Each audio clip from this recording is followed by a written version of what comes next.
30 years with the CIA, 1964 to 1994. I worked for the government for 35 years, starting with the Marine Corps from 1964 to 1968 with some service in Vietnam. I was 25 years as a professional intelligence officer with CIA. Almost 5 years in the Pentagon, and the last almost 3 of that working in the Office of Secretary of Defense. Spent almost 20 years with the State Department, 3 years in Athens as a political counselor, the chief of the political section. I'm a retired colonel of the United States Army, military intelligence, special forces. I'm a former senior estimates officer with the Central Intelligence Agency. I started actually as a science fellow at the Arms Control and Disarmament Agency and became the chief scientist of the Arms Control Agency.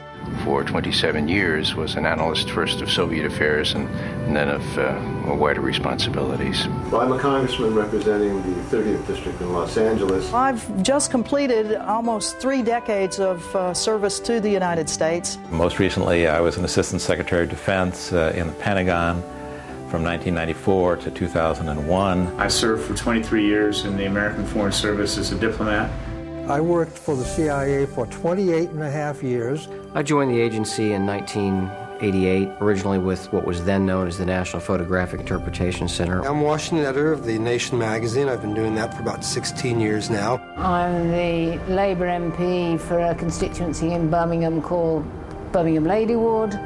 I've been the MP for 20 years. For 30 years I was a diplomat serving my country abroad. My last position, however, was as ambassador to Saudi Arabia during the Gulf War. In July of 1970, the president asked me to come over to the White House Council. And I served for roughly 1,000 days until it all fell apart. Spent 23 years as a commissioned officer in the United States Army. I came back to public service in 2001 to be the Secretary of the Army. Spent 21 years in the CIA. Of that time, I spent 90% in the Middle East. I'm a former weapons inspector with the United Nations in Iraq. I served in that capacity from 1991 to 1998. I worked for the CIA for 20 years, from 1966 to 1986. I've worked on assessing secret nuclear weapons programs for almost 20 years. Never expected that I'd leave the Navy and become the chief spook of our country, the director of Central Intelligence, but that happened.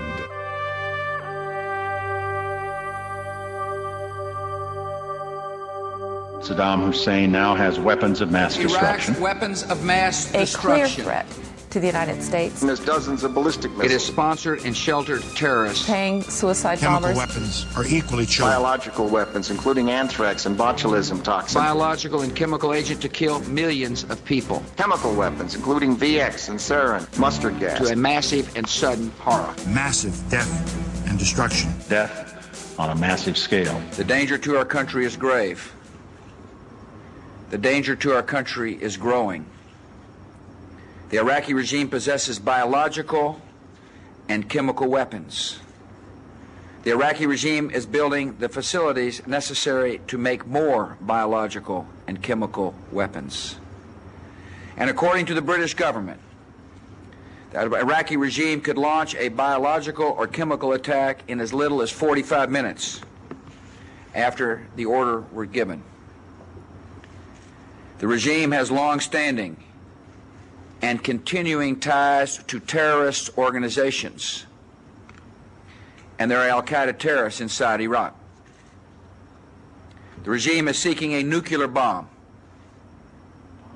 and with fissile material could build one within a year. The Bush administration made up its mind to go to war on September the 11th, 2001. From that time on, you were dealing with rationalization and justification for the war. You weren't dealing with real causes for the war or real reasons for the war. There was never a clear and present danger. There was never an imminent threat. Weapons of mass destruction. Weapons of mass destruction. Weapons of mass death. Weapons of mass destruction was a convenient way of tricking our Congress into giving the president authority to wage this war. Saddam has resumed his efforts to acquire nuclear weapons. Develop nuclear weapons. Nuclear weapons. Here the intelligence community did a pretty good job. I think for the most part they made it clear that the evidence was not there to show that Iraq was trying to reconstitute its nuclear capability, let alone whether or not it had a nuclear capability, which it didn't. Leaders will use worst-case assessments that point to nuclear weapons to generate political support because they know people fear nuclear weapons so much. The intelligence that we were operating off was correct. The quality of our intelligence operation, I think we're better than anybody else. We gathered a lot of intelligence. Going to war based on intelligence is yet another example, I think, of intelligence simply not being able by nature, by definition, to live up to that kind of requirement. You may produce intelligence that could keep you out of a war, but I doubt that you'll ever get 1, 2, 3 reports of intelligence that will in any way allow you to go to war. That intelligence was good, sound intelligence. After the war, we have an internal review within the CIA conducted by a guy named Richard Kerr, who used to be the deputy director of the CIA.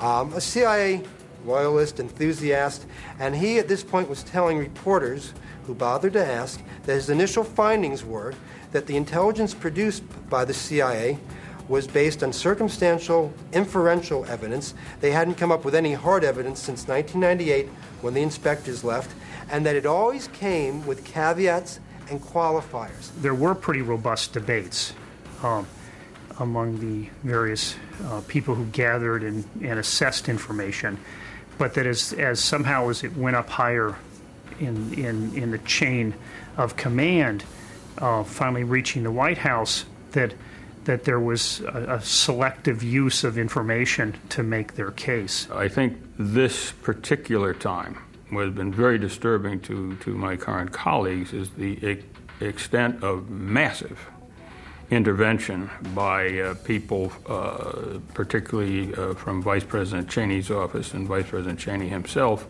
in the process, and the very heavy leaning on the Director of Central Intelligence and his staff to produce precisely the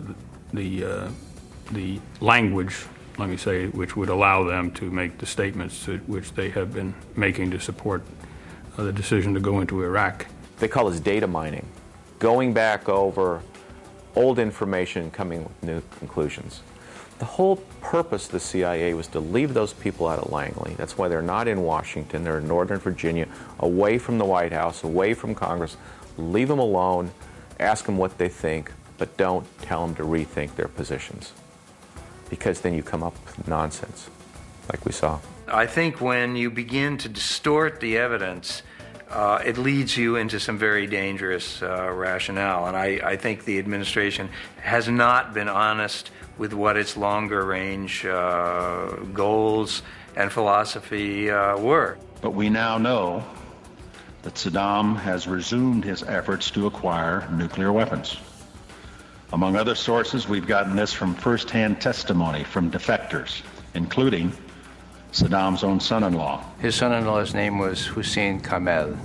It turned out that he also said that at his command, and he was in charge of the biochemical and nuclear weapons programs, at his command, all these things had been destroyed in 1991. And it wasn't really revealed until an enterprising British scholar went and got the debriefing report from Vienna and discovered that Kamel, highly touted Kamel, also said that at his command, and he was in command, they were destroyed. Why was Hussein Kamel so cavalierly ignored, in essence, when he made his claims in 1995 that, after I've given you the aflatoxin and the other anthrax-filled bombs and warheads, that's it. That's all that was left. Everything else is just the infrastructure for the program that we can restart once you guys go away. Delay in decision and inaction could lead to a massive and sudden horror. It simply makes no sense to wait any longer. Take action before it's too late. We will not wait. As President Bush has said, time is not on our side. I still thought that 3.5 months for new inspections was a rather short time before cooling a day. And especially when we now see that they say, the U.S. government is saying that, look, you have to have a bit of patience, these things take time. Preemptive war by its very nature is something that is entirely new to the United States of America and to what we call the old Western Alliance. You go back through history and at the Peace of Westphalia in 1648, a group of nations that had just killed most of each other off decided that this isn't quite the way to do it, and they came up with a set of laws that we've all lived with fairly well since then, which doesn't much allow for preemptive war. I think the real reasons behind the Iraq War lie in almost a kind of philosophical and geopolitical vision of the neoconservatives who dominate our foreign policy establishment today. And that is the belief that the United States does dominate the world as the world's sole superpower, that it must assert its power globally, everywhere, and that anyone who resists this or defies American power is absolutely unacceptable and becomes automatically very much the enemy. The theory that you can bludgeon political grievances out of existence doesn't have much of a track record. So essentially we have been neoconned into applying a school of thought about foreign affairs that has failed everywhere it's been tried. So by the late 1990s, let alone 2003, it was clear that Iraq did not have a nuclear weapons program. But over and over again, President Bush, Secretary of Defense Rumsfeld, particularly Vice President Cheney, but also National Security Advisor Condi Rice, drummed up the idea of a reconstituted nuclear capability, and particularly the notion that I think has some resonance among the American people of the mushroom cloud. For those who are advancing a different doctrine with which I strongly disagree, and that was that the United States could take unilateral preemptive action. But if you believe in unilateral preemptive action, it certainly has to be in response to an imminent threat. And the idea that Saddam Hussein could have nuclear weapons was a truly an imminent threat, and nothing more graphically pointed that out except the most powerful argument that was made: let's not let the smoking gun be a nuclear cloud. If someone is waiting for a so-called smoking gun, it's certain that we will have waited too long. We don't want the smoking gun to be a mushroom cloud. We cannot wait for the final proof, the smoking gun, that could come in the form of a mushroom cloud. So a lot of people who supported the war in Iraq actually believed that Iraq had the capability to fire missiles that could reach the United States, carrying payloads of nuclear or chemical or biological weapons. Iraq has never had the capability to do that. They didn't have it in the first Gulf War. They didn't have it in this war in Iraq. And they don't have it in any way of getting it in the future. That very first day, on September 12, one day after September 11, the meeting that was held in the White House, in the Situation Room, led to Rumsfeld asking the question, shouldn't we use this as an opportunity to do something about Iraq as well? There are al-Qaeda in Iraq. Saddam Hussein cavorts with terrorists. Secretly and without fingerprints, he could provide one of his hidden weapons to terrorists or help them develop their own. Well, the war really had absolutely nothing to do with terrorism. There was no connection whatsoever between Iraq and the secular regime there and the religious fanatics who perpetrated 9/11. Saddam was not a maniac or a fool.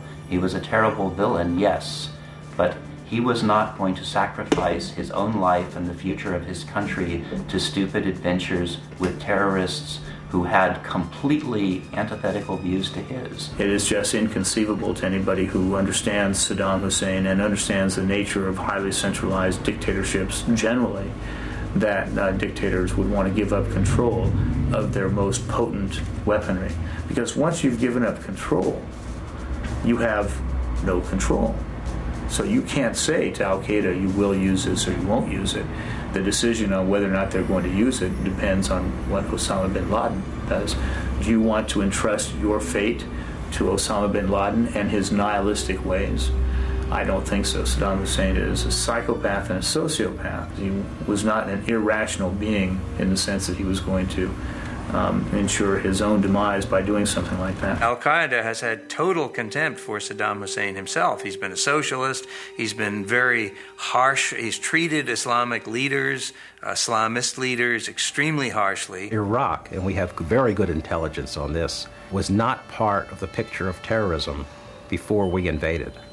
Saddam Hussein and bin Laden were enemies. Bin Laden considered and said that Saddam Hussein was the socialist infidel. These were very different kinds of individuals competing for power in their own way, and Saddam Hussein made very sure that al-Qaeda couldn't function in Iraq, that terrorists couldn't function, except for the small northeastern quadrant of the country where there was an extremist group, but he had no control over that. It was near the Iranian border. There's no doubt that Ansar al-Islam is a radical Islamic terrorist group with ties to al-Qaeda, but they operate in a part of Iraq that is not controlled by Hussein. The leaders say they seek to overthrow Hussein and his government. They are our enemy, or really they are also our enemy. We believe that Saddam Hussein, him and his group and his ministers also, they are outside of Islam's zone. The ties with al-Qaeda was just a scare tactic to exploit the trauma, the very real trauma that the American people have felt ever since 9/11, and to associate that trauma with Iraq. As you know from the polls, most Americans believed that Iraq had something to do with 9/11, and that was a very successful, very deliberate, and very unethical and immoral operation on the part of the PR people of this administration.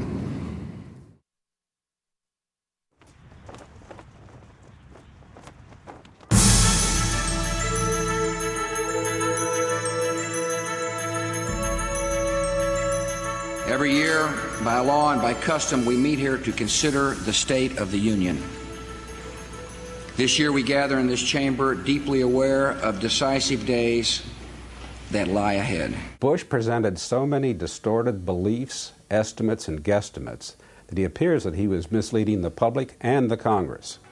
From 3 Iraqi defectors, we know that Iraq in the late 1990s had several mobile biological weapons labs. What we were working on before the war was a set of cartoons, of sketches, if you will, of what was said by a defector who probably had his own self-interest at heart and was willing to tell this government whatever he thought would get him the usual $1 million reward and a settlement with new name and a nice house somewhere. Unfortunately, every reliable source of our own was unable to find anything convincing.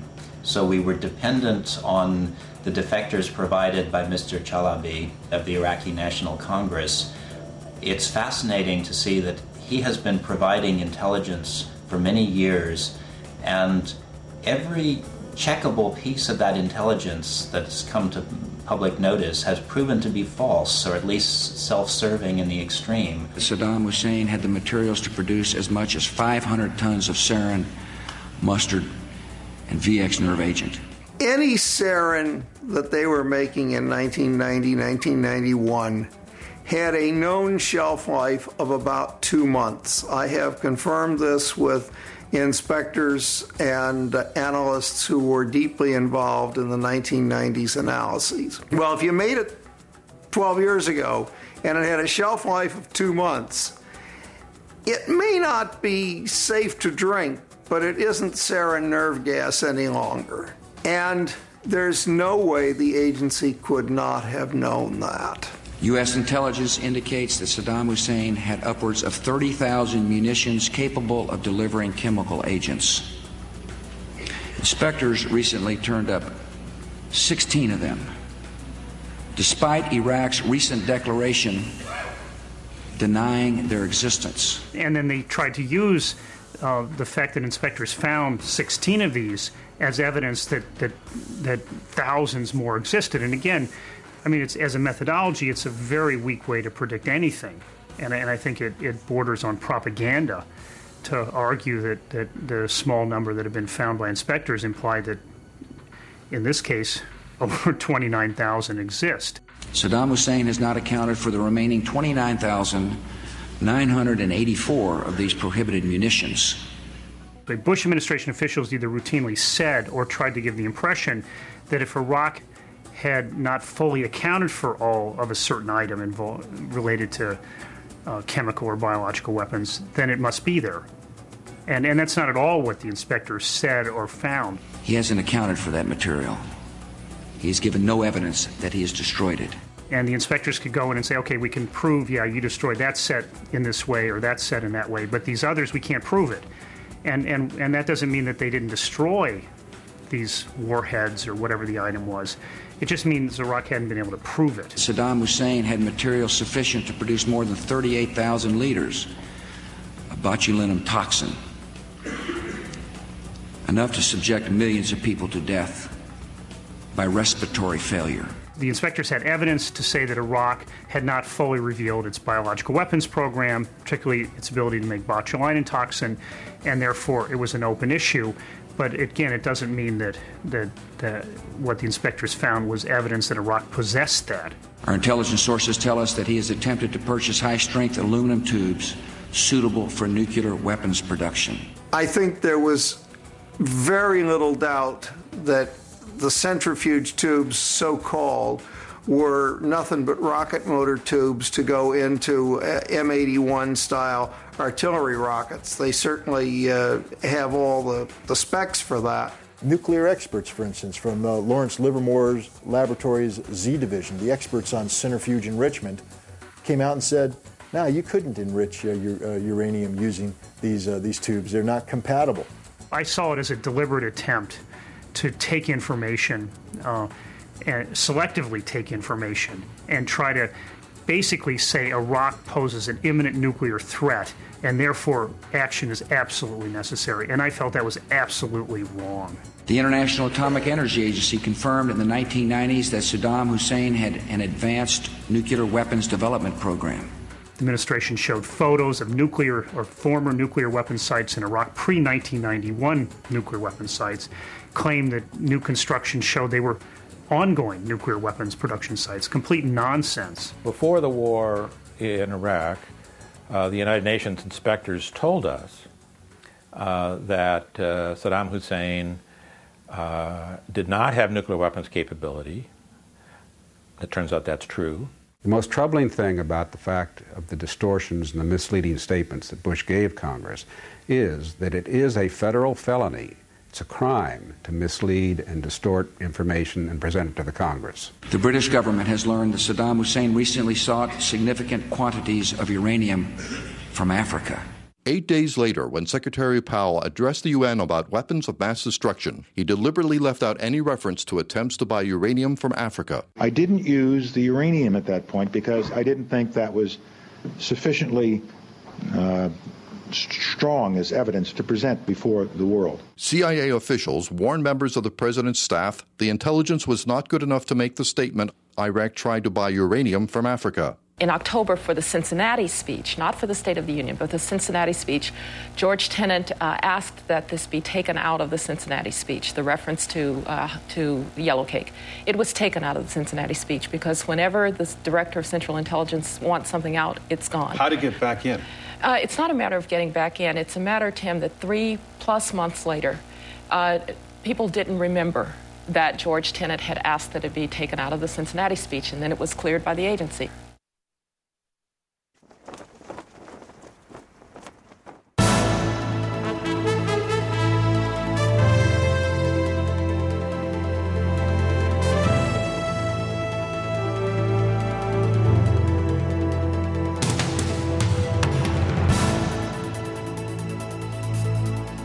First of all, it should be noted that Colin Powell's speech to the United Nations was theater, a masterful theater, effective theater at the time. Here's a man who has tremendous credibility, who presents himself to the Security Council, to the American people, to the international public, and stares the camera in the eye and says he knows Iraq has weapons of mass destruction. Leaving Saddam Hussein in possession of weapons of mass destruction for a few more months or years is not an option. My first visual impression here watching George Tenet, the head of the Central Intelligence Agency, back there as a prop, almost like a potted plant, as if to say that the Central Intelligence Agency stands behind, or in this case sits behind, everything that Colin Powell says. That was a terrific blow to the morale of the Central Intelligence Agency analysts. Saddam Hussein has chemical weapons. Chemical weapons, although they can be very deadly in a subway station or something like this, are not really strategic weapons. They are weapons that can kill 50, 100, 200 people, but in fact they won't devastate you the way a nuclear weapon in New York City or Chicago or someplace would be a deadly blow. Saddam Hussein has used these horrific weapons on another country and on his own people. He used weapons Saddam Hussein did back in the 1980s when the U.S. administration, the Reagan administration, was actually supporting him and allowing him to import the chemical precursors for that. Donald Rumsfeld, actually, as a special envoy for Ronald Reagan back in those years, helped open the door for better relations between Washington and Baghdad. Colin Powell spoke of thousands of liters of anthrax that were unaccounted for, and he said they're probably hiding it. And then he held up a little vial of white powder. And he said, a couple teaspoonfuls of white powder like this, if launched against American cities, could kill thousands of Americans. If he was truly to reflect the Iraqi capability, he would have held up a bottle of Diet Coke and said the Iraqis produced anthrax that looked like this. It has a shelf life of 3 years. The last known production batch came out in 1991, so even if Iraq was hiding this brown sludge liquid, it would be useless today. Just a few weeks ago, we intercepted communications between two commanders in Iraq's 2nd Republican Guard Corps. If you know anything about Iraq, they have very strict communication security procedures. So you would never have military personnel speaking in the clear over a radio about sensitive subjects. On the left is a close-up of one of the 4 chemical bunkers. There were never any chemical weapons in that facility. I'm intimately familiar with that facility. I've inspected it a number of times. Other inspectors have inspected it many more times than I have. To believe they were proof is to believe the statement that Iraq would put its crown jewels in the one building or one of the few buildings that either the United States will bomb first or the inspectors will go to first. The truck you also see is a signature item. It's a decontamination vehicle. The UN weapons inspectors knew that the trucks shown by Colin Powell in those photographs were fire trucks, not decontamination trucks. I would have to comment here on Secretary of State Colin Powell's debut as an imagery analyst. It was highly embarrassing for those of us who know something about the business. We couldn't tell whether this was an honest mistake by those who now do the imagery analysis, who now report to the Secretary of Defense, unlike our day when they reported to the Central Intelligence Agency, whether that was the case or whether perhaps Colin Powell was being set up. From our point of view, I mean, we do all kinds of analysis of satellite imagery. You can't form any conclusions on what's going on inside the building. They could have been building tractors. They could have been doing nothing inside that facility. Now look at the picture on the right. You are now looking at 2 of those sanitized bunkers. The signature vehicles are gone. It's been cleaned up, and it was done on the 22nd of December as the UN inspection team is arriving. Vehicles, they rotate from site to site. And so the absence of the vehicle on the second photo, which we know is the 22nd of December, could just as easily be explained by the normal rotation, because you didn't tell us the date of the first, and it was several weeks before. We have noted that the 2 satellite images of the site were taken several weeks apart. The reported movement of munitions at the site could just as easily have been a routine activity as a movement of prescribed munitions in anticipation of imminent inspection.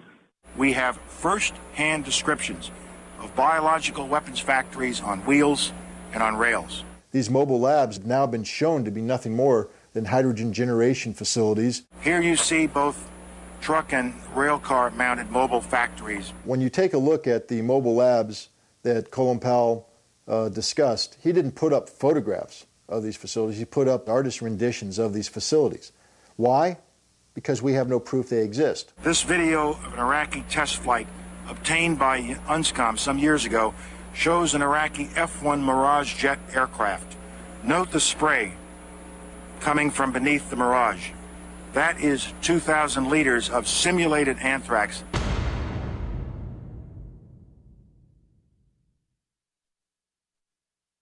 Iraqis continue to visit bin Laden in his new home in Afghanistan. George Tenet's analysts had spent a year and a half of torturous investigation, torturous analysis, to see if there were ties between al-Qaeda and Iraq. They found none. Our conservative estimate is that Iraq today has a stockpile of between 100 and 500 tons of chemical weapons agent. So the Secretary of State is telling us that our conservative estimate is that Iraq possesses between 100 and 500 tons of chemical weapons agent, enough to fill 16,000 warheads on the battlefield. Where are they? What happened to them? My suspicion is that this is not our conservative estimate, that this sounds very much to me like our neoconservative estimate. Iraqi denials of supporting terrorism take their place alongside the other Iraqi denials of weapons of mass destruction. It is all a web of lies. It was a masterful performance, but none of it was true.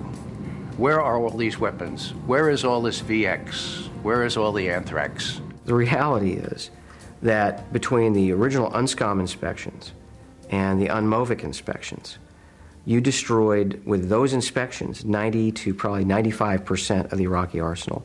The first Gulf War destroyed almost nothing. And post-war U.S. battle damage assessments confirm that. By 1998 at the latest, those inspectors had discovered most of the weapons of mass destruction, and the Iraqi programs at that point were essentially at an end. The inspection regime worked. It was the most intrusive inspection regime in history, and it worked. And at the end of the day, that's another reason why we went to war for nothing.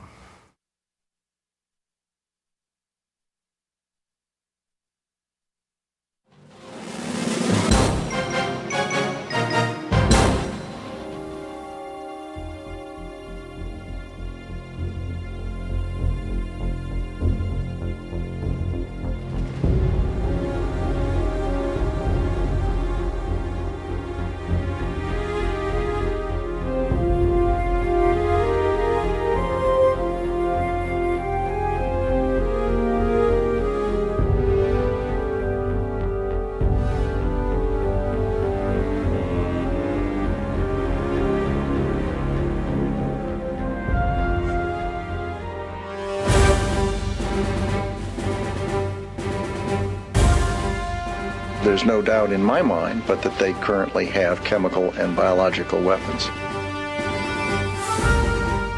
The Iraqi regime possesses biological and chemical weapons. We know for a fact that there are weapons there.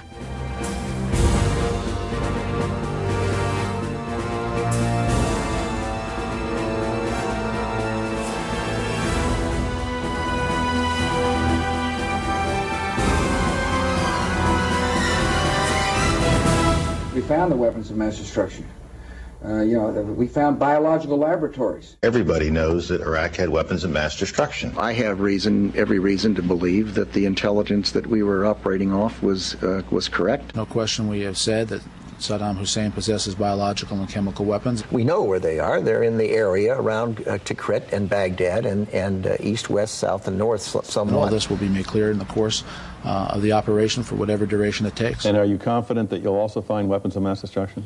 I believe we will find evidence of the programs of chemical and biological weapons, yes. How about the actual weapons? Well, I just don't know. Let's wait and see what the team that's over there... Inspections continue with our new exploitation teams that have been brought in, and that we will in fact find weapons or evidence of weapons programs that are conclusive. It is somewhat puzzling, I think, that you can have 100% certainty about the weapons of mass destruction's existence and zero certainty about where they are. Do you agree, and does it matter whether or not you find those weapons? We might ask the Prime Minister that. We won't be proven wrong. This is a process that takes some time, and it will ebb and flow. One thing we know is that he had a weapons program. I don't know anybody that I can think of who has contended that the Iraqis had nuclear weapons. And we believe he has, in fact, reconstituted nuclear weapons. But on the specific issue of weapons of mass destruction, it's going to take time, and we're going to have to be patient. Over time,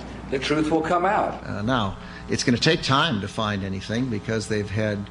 People will find that we presented a solid case, a case that is there and was there and will remain there. So it's going to take a period of time to find the people. I don't think we'll discover anything myself. I believe that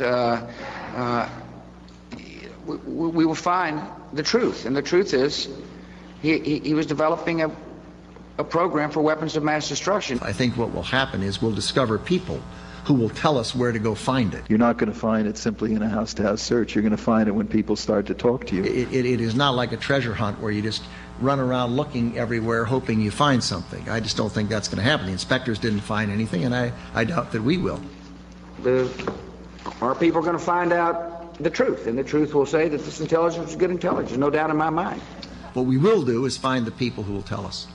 There are a lot of people who lie and get away with it. And that's just a fact. Is U.S. credibility on the line over weapons of mass destruction in Iraq? I'm not exactly sure what that means.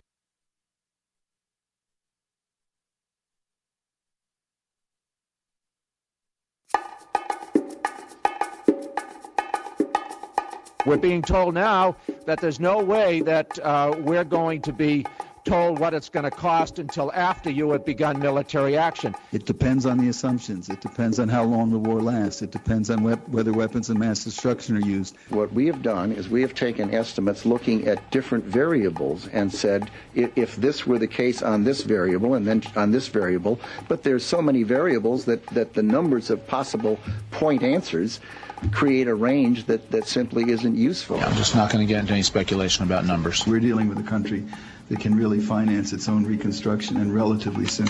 So the money's going to come from Iraqi oil revenue, as everyone has said. They think it's going to be something like $2 billion this year. They think it might be something like 15, 12 next year. They think it might be something like 18 to 20 plus the next 19. The next year. I will soon submit to Congress a request for $87 billion. Why did the administration so dramatically underestimate the cost of this war? We did not have perfect foresight into what we were going to find in Iraq.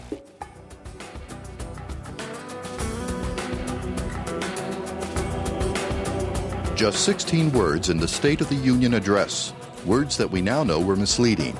And retired career diplomat Joe Wilson tried to warn the administration of just that nearly a year before the speech.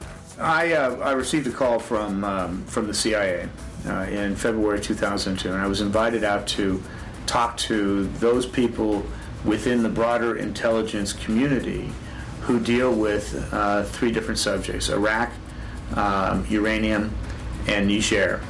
I briefed them on what I knew about the uranium business.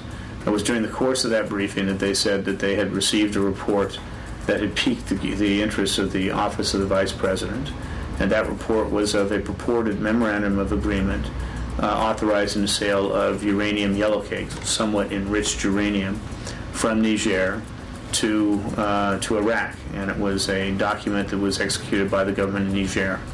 They asked me if I would be willing to go out and take another look at it and talk to people I knew there. I left there telling them that if they wanted, I would be able to free up my schedule. They subsequently called me and said, please do. I'd spent the 8 days there drinking mint tea and talking to everybody there was to talk to who knew anything about the subject matter in Niamey. And I'd come back persuaded that could not have happened. One, from a business perspective, because of the way the consortium was structured, you just couldn't do it without a lot of people knowing. And two, the way the government bureaucracy was structured, you could not make the decision without a lot of people knowing. And if you made the decision would be reflected in a series of signatures on the documents. And if the documents did not contain those signatures, they could not be authentic government of Niger documents. The president quoted a British paper. We did not know at the time. No one knew at the time in our circles. Maybe someone knew down in the bowels of the agency, but no one in our circles knew that there were doubts and suspicions that this might be a forgery. Of course, it was information that was mistaken. Now, given what I knew about where the question had originated. And given what I knew about the way the government works, I knew that people in her circle did know. Based on thorough analysis, the IA has concluded, with the concurrence of outside experts, that these documents, which form the basis for the reports of recent uranium transaction between Iraq and Niger, are in fact not authentic. Numerous French words were misspelled in the documents. One of the letters was signed by a Niger official who had left office 10 years ago. Several dates in the documents did not match the day of the week. Several of the names and titles of officials mentioned in the documents were incorrect. We all know that the documentation on yellow cake from Niger was a fake, but why doesn't anybody say who did it, who faked the document? And why don't we take another look then at the same stream of consciousness that was prevailing at that moment on the aluminum tubes and even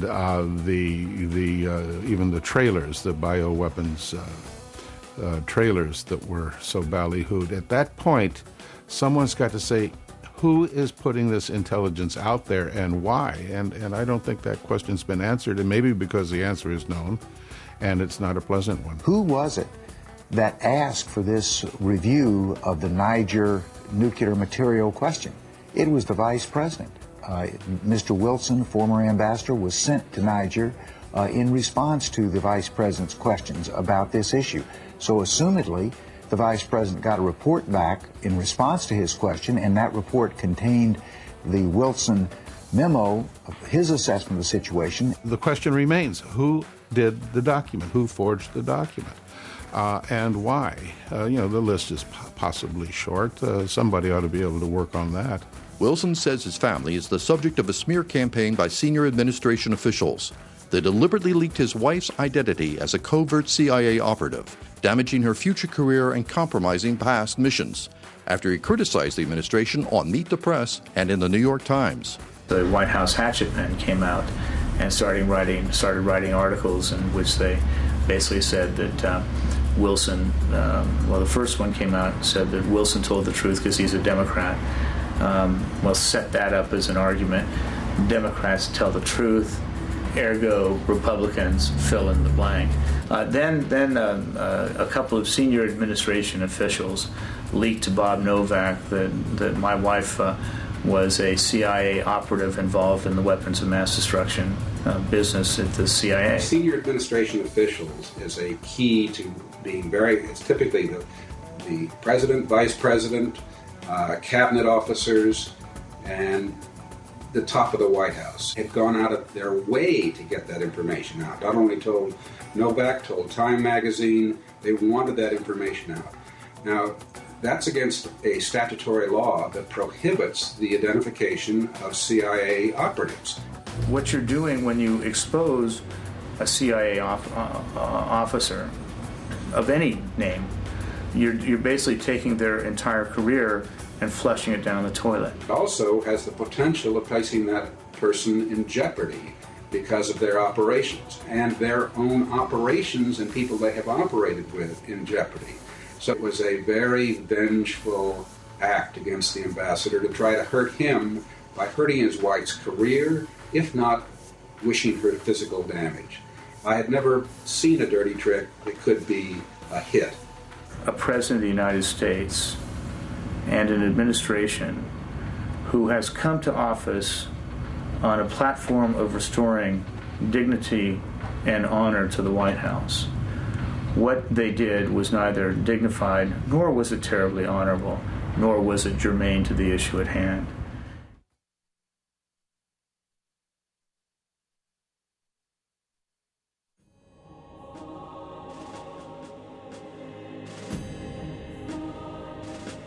It is fair to say that the Iraq War was a diversion from the war on terrorism. It certainly meant that people weren't paying as much attention to Afghanistan as they should have, and the resources that might have gone to Afghanistan ended up being focused more in Iraq.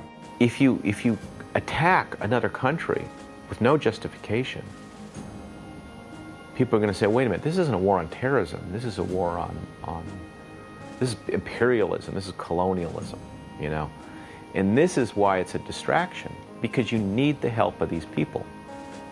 If you get this view that the CIA and the FBI are lurking around the bazaars and the souks of the Middle East and handcuffing people or assassinating, that's not the way the world works. You've got to have the help of the locals to identify these people and either put them in jail or remove them from positions where they can do harm. In January of 2002, as I was sitting in the bunker of the U.S. Embassy in Kabul, Afghanistan, and I and several colleagues were sitting around the one little working TV, and lo and behold, here came the infamous statement of the axis of evil, Iraq, Iran, and North Korea. And we all looked at ourselves and went, oh my God, here we are kind of in ground zero of Afghanistan, and Washington's talking in very belligerent terms about these other three countries, and we don't have Afghanistan anywhere close to being settled. The only person Saddam was a threat to at this point, as we saw when the army collapsed, was to Iraq. He didn't have weapons of mass destruction. He wasn't scaring anybody, certainly wasn't scaring the Iranians or the Turks or the Saudis or anybody else. It was a state that was on the verge of failure. Now it is a failed state. Failed states cause terrorism. You can name them. Afghanistan, Lebanon, Somalia. Anytime you create a vacuum, it's where people flock to or discontented to fight wars. The only real connection is that having invaded Iraq, we are very likely to make it a focus of terrorism. We are likely to produce what the president has said Iraq represents, namely the central battlefield in the war on terrorism. Why? Because we've sent a lot of Americans into a place where they're sitting ducks for people who think the only good American is a dead one.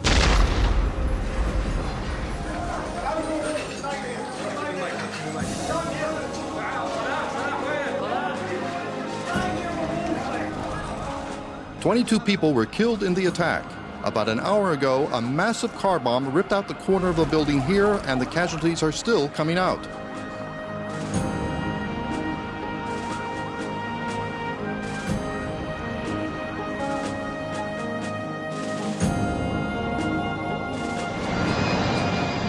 Iraq cannot be governed by Americans. I don't care what the intention is.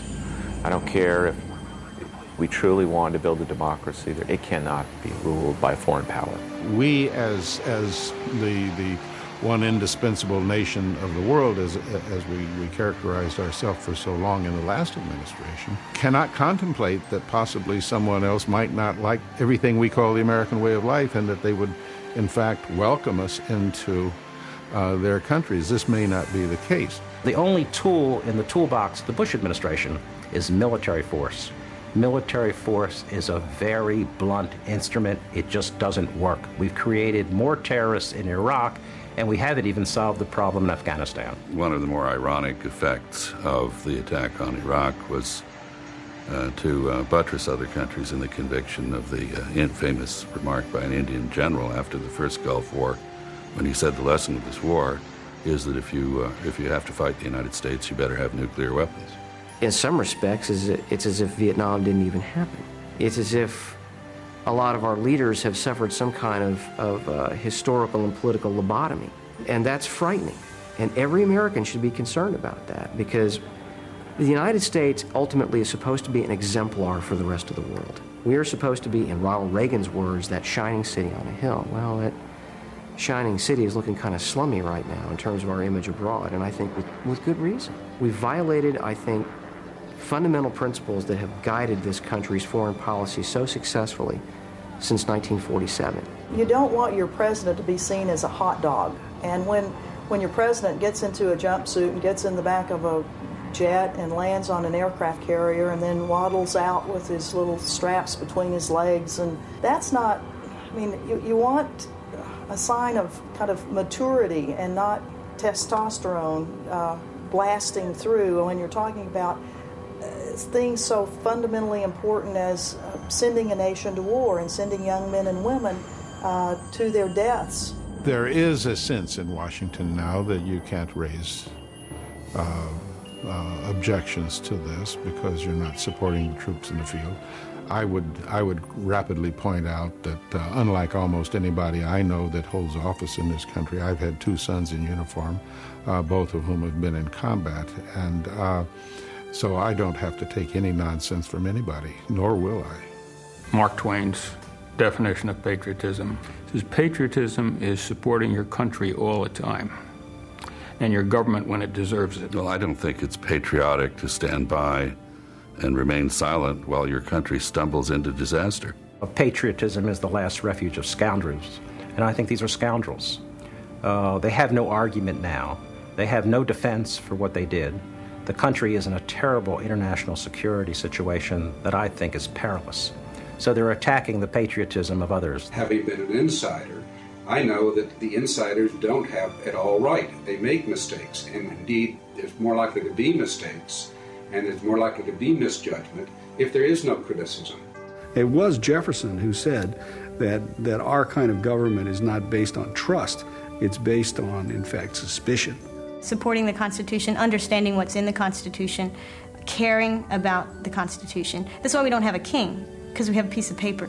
So I think that is patriotism. It's not just those of us who've been privileged to serve actually in the government who are the patriots. It's every citizen who respects and honors the fact that we have such a wonderful country. To suggest that if you have a different viewpoint than any given administration, or if you're not supporting the president in policies that may be highly erroneous, I don't see that as patriotism at all. In fact, I would argue that any patriot with integrity is going to speak out if he or she feels that we're on the wrong course. It's not unpatriotic to demand that Congress upholds its constitutional responsibilities regarding the declaration of war.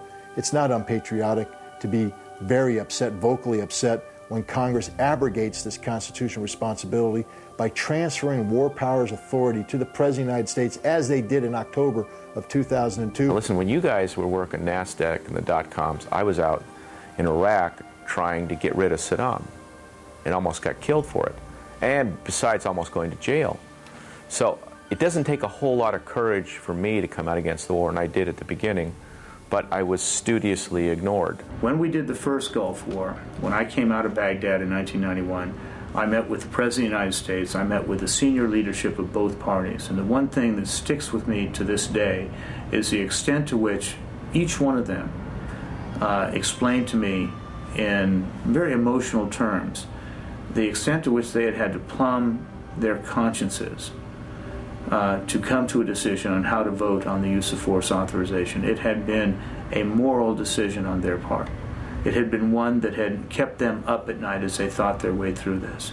We owe our soldiers, our sailors, our airmen, and our Marines nothing less before we send them to battle. Sometimes the true patriot takes the unpopular course, but helps their country avoid mistakes. And even if they can't persuade, at least they tried. For me, America is this amazing land of opportunity, of beauty, of idealism, of hope. It is a beacon to the world.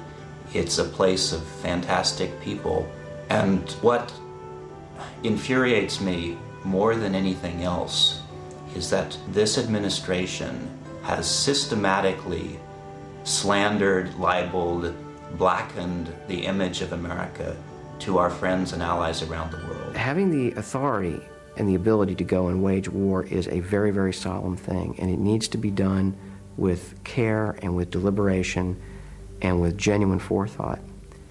And I think that none of that was present in the lead up to this entire debacle that we now call enduring freedom. When the emperor has no clothes, you have to have the presence of mind and the courage to stand up and say, the emperor has no clothes.